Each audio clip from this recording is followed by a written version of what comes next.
Access to safe water remains a fundamental issue for global health and poverty alleviation. Droplet Water Project is a 501c3 nonprofit organization dedicated to improving the global effort to provide access to clean drinking water in a unique way. With our mission, it is helping to provide access to clean drinking water through direct impact projects, engagement, and knowledge creation and training. In today's episode, I spoke with expert Derek Vollmer to get his thoughts on the current water crisis and how his company is helping to protect and find innovative ways to help our environment.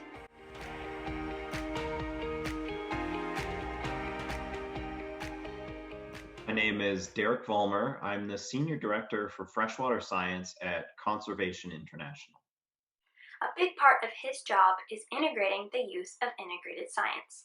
Integrated science allows Derek to speak with and have a better understanding of a particular project he is working on for a community by speaking with multiple different experts, whether that's speaking with other scientists, hydrologists, engineers, and community members. I think a general issue that I face, or that we as a team face too, would be short-sighted and narrow thinking. The water challenges that we're trying to address are, like I said, complex, and still a lot of decision makers and donors, even the media, tend to gravitate towards solutions that can fit neatly into a soundbite or can be explained in a tweet. Something that's a win-win-win or a silver bullet. But lasting solutions to complex problems are always going to require interventions at multiple scales, a blend of policy, science, technology, sustainable financing, and often a lot of engagement with different stakeholders. And that all takes time. It's never going to be simplistic, and it doesn't do anyone any good to try and reduce things down to something that sounds simple when it's not. In an article, H2O does not equal CO2, he points out the importance of distinguishing the difference between climate change and the global water crisis. Between the two, we cannot use the same approaches to address climate change to also address the water crisis. They always have a sort of local dimensions to them. There are going to be different drivers from place to place. And a lot of times, these crises, they're being undermined by weak water governance. So it's not, again, simple solutions such as reducing water consumption or increasing access. There are a lot of things at play that create these crises around the world. One of the main responsibilities that Derek and his company have is by working closely with a particular community and their government and their members, and also speaking with other organizations to tackle each watershed community at a time. A watershed is an area of land where all of the water that drains off goes to in the same place, which could be a creek, river, stream, or lake. For example, many of us have our own watershed that drains to a particular area depending on where you live. We work on aligning them around a concept that we call freshwater health. So, in other words, how can they ensure that they're getting the benefits that they need from their watersheds without compromising the ecology, the biodiversity, basically the functioning of the river and lake systems where they're living and operating, because they depend on those healthy watersheds. And so, again, it's not as simple as reducing some consumption. There are a lot of things we have to look at to help them understand what's it going to take to get this river to a healthy level, but meaning that it's also providing the water needed for different uses, and also supporting biodiversity and the wildlife that people value there. Another main issue that Derek helps seeks to address is the idea of equity.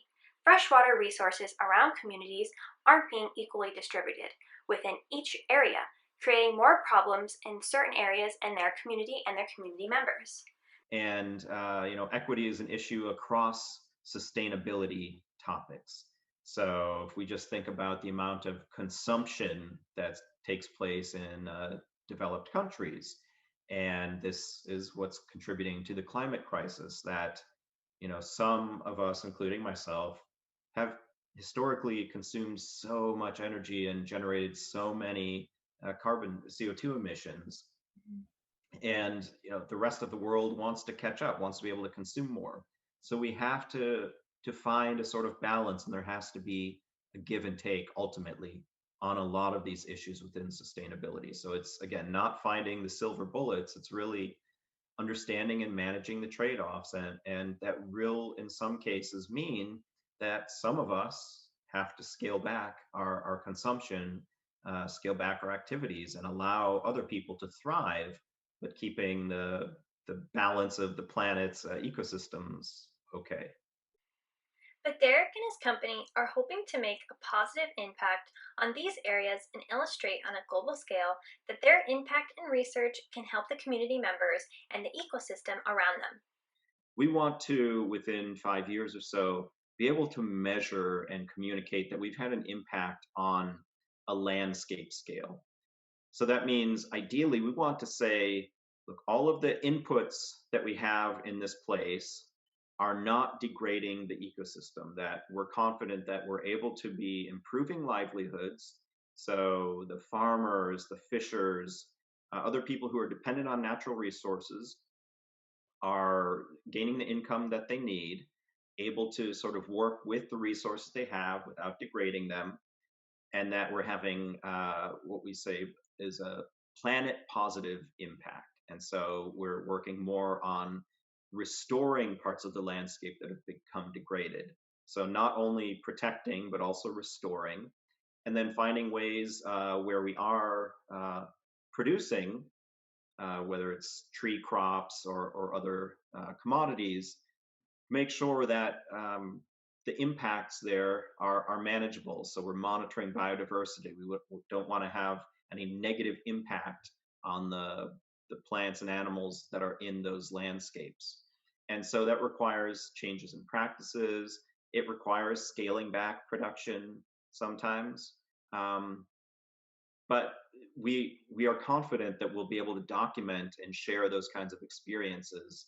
And the key is to do it at a scale where we can say, yes, this works at a large scale. That this is not just a lucky little community project. That this is happening over entire watersheds.